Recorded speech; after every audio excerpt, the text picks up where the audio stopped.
Hey y'all, welcome to my channel, Sewing with Tay. I'm Fantasia of the Aya Emporium. Hey y'all, today we are doing a video making this dress. But yeah, we're gonna make this dress today, and it was a doozy. Let's get into it. Okay, we're gonna be making this dress today. Sew alongs with this amount of like pieces. It was a lot. It took a while, so this video might be a little bit long. So hey y'all, if you're new here, I don't normally make videos this long, and it was a little all over the place because you have to remember to sew and film and make sure you're doing all the pieces. So some of them I'm gonna voice over so that it's clearer kind of what's going on and why I'm doing what. Was this difficult to sew? No. I saw a post on a group I am in on Facebook of this like pointy bodice, and I'm like, oh, that's cute. And the person was selling their patterns on Etsy, so I went and bought the pattern. I made this dress. I did make some changes to it, and we'll go through that as we make the dress. I added, the pattern was only for like the top half of this. I don't know if you can see, it has like a mermaid tulle bottom on it. That was not a part of the pattern. I added that myself. And this year I am trying to be more serious about prom. Like, I want to take some prom orders. I've actually got a few people inquiring, but no deposits yet, so we ain't official. But I did get some people inquiring about prom, so I was like, I want to do a prom mock-up, a prom sample. So this is my prom sample. This is one prom sample. But being a small business is expensive, especially when you're funding it yourself. So I have tons of fabric. Maybe we'll do a video about that one day. Tons of fabric, and I'm like, let's see if I can do a prom sample dress without really having to buy anything. Can I use what I have at home? This fabric, I actually got it from work. It was like a scrap piece of fabric. We were cleaning out the office during COVID. Our office got shut down and we moved to a different location, so we were throwing out tons of things. So in this bin there was tons of scrap and like headers, if you work in the fashion business, just like sample fabrics. This was one of them. I got it in 2020. It's been in a bin since then, and I was just like, this would be a pretty prom dress. So, and it wasn't a ton, so I had enough to just do the bodice and the skirt. So that's where this came from. This mesh here was left over from a dress I made for someone else. I did have to buy tulle because I don't tend to keep tulle, so I paid 20 bucks for that off of Amazon, and I'll put the links to it in my bio just in case you want to buy some too. But this one honestly wasn't my favorite, so I'll probably send you a link to one I actually like. Different story. But this is the dress. I'll give you a little close up on the fabric, and then we're gonna hop right into the sew along.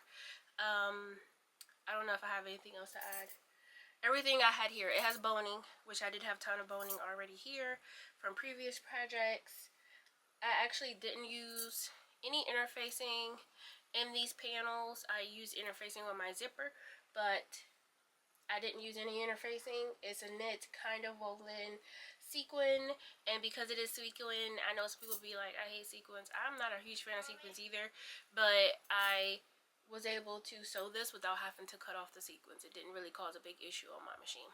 But let's just go right into the tutorial now. I'm gonna show you the fabric, I'm gonna show you the patterns, and then we're gonna start sewing or start cutting and putting pieces together. So stay tuned, guys. It's gonna be a ride.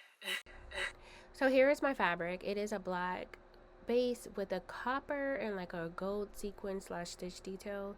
Here's my center front, my middle piece, and my side panel. I'm going to start by pinning together all of my self pieces, my exterior fabric. So I'm pinning along the side princess seam, and now I'm going to pin on the side panel, and I'm going to do the same thing for the knit lining for this. And because this fabric does have a little bit of stretch, the sequins aren't big, so it didn't cause any issues. I decided to serge my princess seam and my side seam, but I used a straight stitch for the center front seam since I want that one to be able to open up flat when we get ready to sew the V-neck detail. So I'm going to pin everything together so that I have basically my whole front bodice pinned, and then I'm going to go to my sewing machine and I'm just going to sew from one side of the bodice all the way over to the other side, and then I'm going to move on to the back panel. It's the easiest thing to do, so that way you don't have to go back and forth between your table and your sewing machine if they're not like super close together. I think it works out to just pin the whole piece at once. So here is my front, and you see there my center front seam was stitched, but everything else is serged down. I was a little concerned here that that front piece got close to the selvage of the fabric, but it ended up not being an issue. So I just continued to check this out. I just wanted to make sure that everything looked good together. And then this here is my lining piece. For my lining, I'm going to be adding boning to this, and then I'm going to be sewing these two pieces together. But now let's move on to the back. So these are my back pieces. There's a center back, a middle back, and a side back. Again, this pattern called for like lace ups with grommets, but I didn't want to do that because I didn't have gold grommets. I only had silver. So, well, I actually didn't have a zipper either. But either way, I decided that I was just going to put a zipper in it instead of doing the grommets, the lace up detail. So I'm going to do the same thing here that I did on the front. I'm going to pin all the panels together so that I can just go to my sewing machine and just sew them all together one by one, back to back, with I'll having to come back to my table and repin, etc. And I did this for the self and the lining as well on these particular pieces. Now I'm just going to sew the back piece to the front at the side seam, and you're going to do this same thing for the lining as well.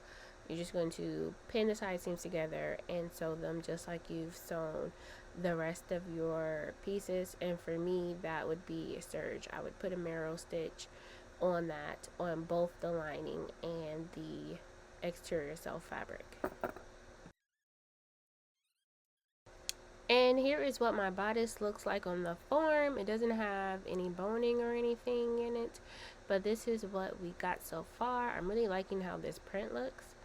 This here is the lining. We're now going to go ahead and start adding the casing so that we can add the boning, which is what gives the bodice that like stand up structured look. So I already had bias tape, so I'm going to go ahead and start placing it onto my garment. For that neckline, I'm going to place it about a ½ inch from the neck edge so that I can still sew the neck edge clean to clean finish it with the self fabric. So we're just going to continue to place it a ½ inch from the edge along the front and along that armhole curve right there. The back you don't need to do it, just the front armhole curve and the center front neckline. Okay, when you're sewing your bias tape, you want to make sure you sew on the edge, like completely close to the edge, because imagine your boning is 1/4 to 3/8. You don't have a ton of room to spare. So I do use 1/4 inch binding, and this tape I think is a ½ inch wide. So you're going to sew all the way down to the end, and then you're going to go back and sew all the way down to the end again. On the opposite side of your bias tape. So you're creating a channel using bias tape. This can be real tedious, never as tedious as making the bottom of this skirt using tulle, but this was the one thing that slowed me down when I thought like, oh yeah, I'm going to be able to sew this real quick.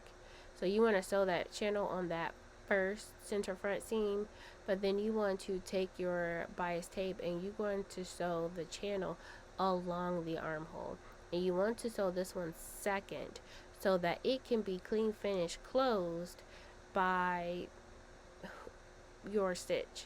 So you're going to see me trimming there, and I'm going to trim at the top to get rid of some of the excess threads. You're going to sew on both sides of that bias tape just like you did at the front, and then we're going to sew the princess seam tape. So you're going to go down one side and then back up the other to secure the bias tape for your boning. So we're just going to continue to sew the bias tapes on both sides for the side seam and the seams at the back. Again, I'm going to stress to you that you have to make sure that you're sewing very close to the edge, because I did have to go back and take some sections out where it got too narrow and the boning would not go through. So I did realize that it was getting a little bulky because I chose to serge my seams together instead of sewing them with a straight stitch. So either I had the option of, like, I just moved my casing like to the right of my seam allowance. If you would have sewn this with a straight stitch, you actually could have just turned your seam allowance back and made the casing without actually having to do the bias tape, which might be something I would consider in the past. This pattern was made actually with like mesh see-through fabric, so that's why you put the tape on there. But for this process, I don't think it was necessary. So here we are. I'm going to burn the ends of my boning so that it doesn't stick you through your clothes. So I just use my lighter to kind of round out the ends and then slide them into the casings. So I did cut them to be a little bit shorter than the actual length of the casing so that you can sew the top edge and you can sew the bottom edge. This is also a little tedious because you do have to kind of squeeze and push this in to make sure that it will fit. So I started with the center front, inserting the boning into those center front pieces. One thing that I noticed is I would make sure that if your boning has a curve in it, that you put the curve so that it's following the shape of your bust. One of them I put in the opposite, and I felt like the boning kept wanting to like flip out the opposite direction. So I would try that. Once you get all of your boning in, now we are going to sew the lining of the bodice and the self of the bodice together. We're going to pin right sides together. This here, you see where the boning here is twisting, kind of like I just mentioned. This here is the center front seam that I sewed with a straight stitch, so there is seam allowance that's open. So I lined those seams up, and then I'm going to line up along that center front edge, remembering that we placed the bias tape casings a ½ inch away from the edge. So we have to be precise with our seams when we're sewing to make sure that we're not sewing into the bias casing. And also at the center back, I left about an inch open. Along that top edge, I left about an inch open because I want to sew my zipper and then clean finish my zipper with the lining. So I'm not going to sew that last inch at the back along the top edge. So here I'm just pinning the other side, and then I'm going to pin all the way down to about an inch from the edge. So you see that pin didn't go all the way to the end, and then I'm going to stretch in between because this fabric does have stretch. The armhole also has boning already in it, so we need to make sure that we're sewing very precisely, not to sew into our bias casing or on our boning. I'm personally going to start the center front where we combined our seams, and I'm going to sew with the lining facing me so I have a good view of how close I am to the boning. So I'm going to sew that ½ inch up along the front edge, and then I'm going to attempt to make a point here. I felt like based on the pattern it was a little wide at the point, so I ended up having to trim that, but then I pivoted at the point and then sewed all the way around to the center back, stopping about an inch from the end and then trimming my threads. And then I started at the side seam here, started the center back, and then I did the same thing. I'm going to sew all the way around, cautioning not to sew over my bias tape, to sew to a nice sharp point at the center front, the center front, and then turning along the center front panel and then sewing back down to the V at the center front. Once I got this all together, I'm going to take it to the table and I'm going to trim it and flip it inside out to see how it looks. Here we are, and I'm going to trim this seam allowance because you want to get all of this bulk out of here, especially at the point. You want that to be very clean so you get the point look and it doesn't look, messy.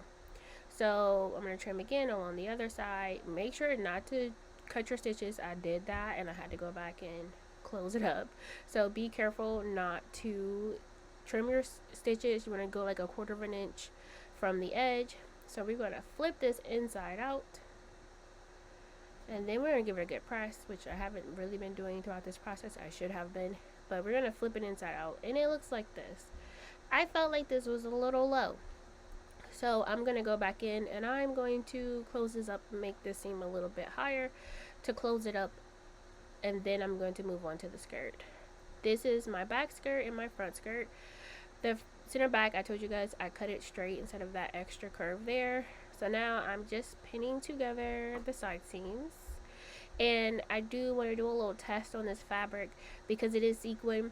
And sequin seams tend to be scratchy, but the sequin on this is really small and it doesn't seem to be irritating to the skin. But I'm just going to like give it a little test once I get it sewn together to make sure I don't need to use binding or anything like that for my side seams. I'm going to be using my serger for these seams because there's no particular reason why I need to use a straight stitch instead, since this fabric does have a little bit of give and I'm not concerned about it fraying. So I'm just going to use my serger. For the center back seam, I'm going to use a straight stitch because I need this seam to stay open so that I can do the zipper. I sew it about, it's like 8 inches, that's where your low hip is, which left about 10 inches in the skirt. So I'm going to sew down the bottom 10 inches and then I'm leaving the top half open. I'm back from my sewing machine, and now we have our self here, and then you have the black solid, which is the lining.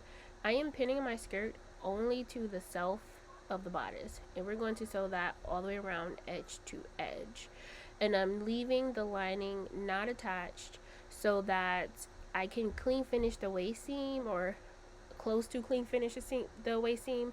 I can cover the bottom of the dress with the bottom of the waist seam with the dress.